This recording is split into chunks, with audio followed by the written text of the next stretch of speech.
അപ്പോൾ ഞാനിന്നിവിടെ നമ്മളുടെ മൊബൈൽ ആപ്പുമായി ബന്ധപ്പെട്ട അതിൻ്റെ ഇൻസ്റ്റാളേഷനും അതിൻ്റെ കോൺഫിഗറേഷനും അതെങ്ങനെയാണ് വർക്ക് ചെയ്യിക്കേണ്ടതുമായിട്ട് ബന്ധപ്പെട്ട ഒരു വീഡിയോ ആണ് ഇവിടെ പറയാൻ പോകുന്നത്. അപ്പോൾ അതിനാദ്യമായിട്ട് അതിന് വേണ്ട ഒന്ന് രണ്ട് അതിൻ്റെ ഇൻസ്റ്റാളേഷൻ ഫയലുകളുണ്ട്. അത് നിങ്ങൾക്ക് സൈറ്റിൽ കയറി ഡൗൺലോഡ് ചെയ്യാവുന്നതാണ്.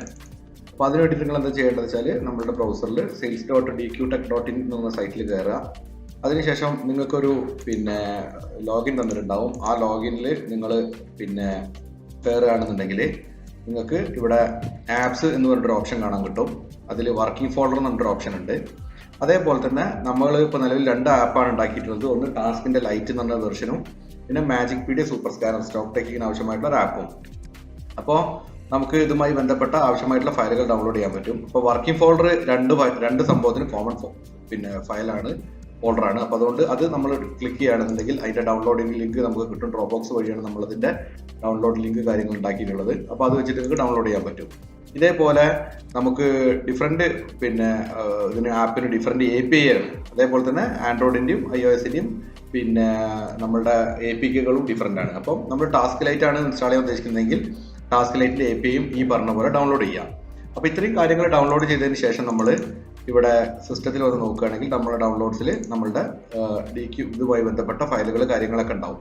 ആ ഡൗൺലോഡ് ചെയ്ത ഫയൽ നമ്മൾ എന്താ ചെയ്യേണ്ടതെന്ന് വെച്ച് കഴിഞ്ഞാൽ ഇവിടെ D ഡ്രൈവിൽ കൊണ്ടുപോയിട്ട് തൽക്കാലം ആപ്പ് എന്നൊരു ഫോൾഡറിനുള്ളിലേക്ക് ഇട്ടേക്കാണ്. അപ്പോൾ DQ എന്ന് പറഞ്ഞിട്ടുള്ള ഫോൾഡറും ഉണ്ട്, ടാസ്ക് ലൈറ്റും ഉണ്ട്.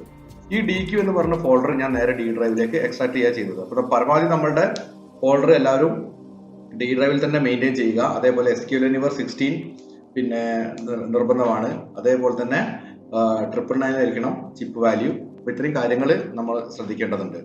അപ്പോൾ നമ്മൾ DQയിലേക്ക് നമ്മൾ കൊടുത്തതിന് ശേഷം DQ എന്ന് പറഞ്ഞ ഫോൾഡറിൽ ഇത്രയും കാര്യങ്ങൾ നമ്മളുടെ ഫോൾഡറിൽ ഉണ്ടാവും.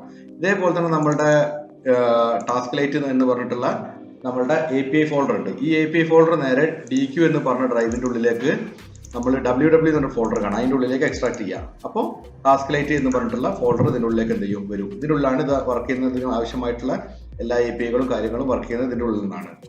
അതിനുശേഷം നമ്മൾ ചെയ്യേണ്ട കാര്യം എന്താണെന്ന് വെച്ച് കഴിഞ്ഞാൽ നമ്മളുടെ കോൺഫിഗറേഷൻ ആവശ്യമായിട്ട് ഇവിടെ നമുക്ക് 2 INA ഫയൽ ഉണ്ടാവും. ഒന്ന് INA_RE എന്ന് പറഞ്ഞിട്ടും ST എന്ന് പറഞ്ഞിട്ട്. RE എന്ന് പറഞ്ഞാൽ റിപ്പോർട്ട്, ST എന്ന് പറഞ്ഞാൽ സ്റ്റോക്ക് ടേക്കിങ്.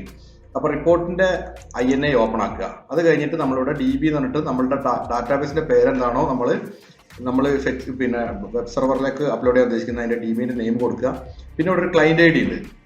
ഈ ക്ലയൻറ്റ് ID എങ്ങനെയാണ് ജനറേറ്റ് ചെയ്യേണ്ടതെന്നുള്ളത് ഞാനിതിൻ്റെ കീ ജനറേറ്റ് ചെയ്യുന്ന സെക്ഷനിൽ നമ്മൾ അത് കാണിച്ചു തരാം. അപ്പോൾ ആ ക്ലയൻറ്റ് ID നമുക്ക് കിട്ടും. ആ ക്ലയൻറ്റ് ID ഇവിടെ കൊടുക്കുക.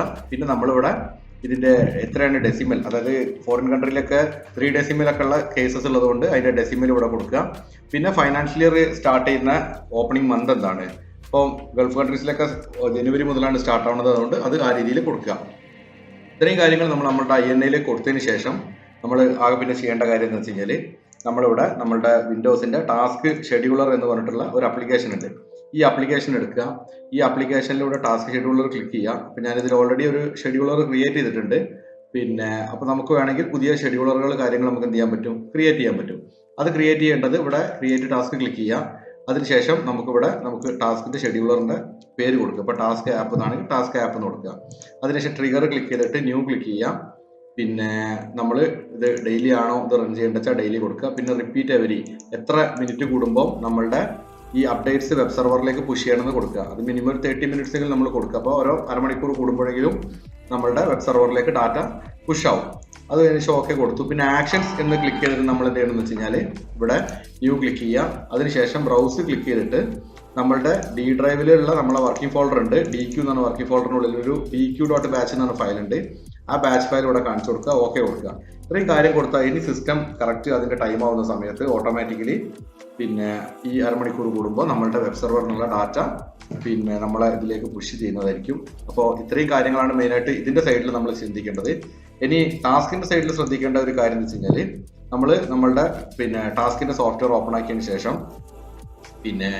ഇവിടെ ടൂൾസിൽ യൂസർ മാനേജ്മെന്റിൽ യൂസർ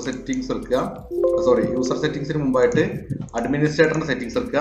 എന്നിട്ട് /VPA എന്ന് പറഞ്ഞിട്ടുള്ള ഒരു അഡ്വാൻസ് പ്രിവിലേജ് നമ്മൾ സെറ്റ് ചെയ്ത് വെക്കണം.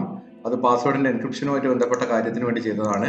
അതിനുശേഷം നമ്മൾ യൂസറെ ക്രിയേറ്റ് ചെയ്യുകയും യൂസറിന്റെ പാസ്വേഡും കാര്യങ്ങളൊക്കെ സെറ്റ് ചെയ്ത് കഴിഞ്ഞാൽ നമ്മളുടെ പരിപാടി കഴിഞ്ഞു. ഇത്രയും കാര്യങ്ങളാണ് ജനറലി നമ്മളുടെ ഒരു സിസ്റ്റത്തിൽ ജനറലായിട്ട് ചെയ്തു വെക്കേണ്ട കാര്യങ്ങളായിട്ട് നിലവിലുള്ളത്.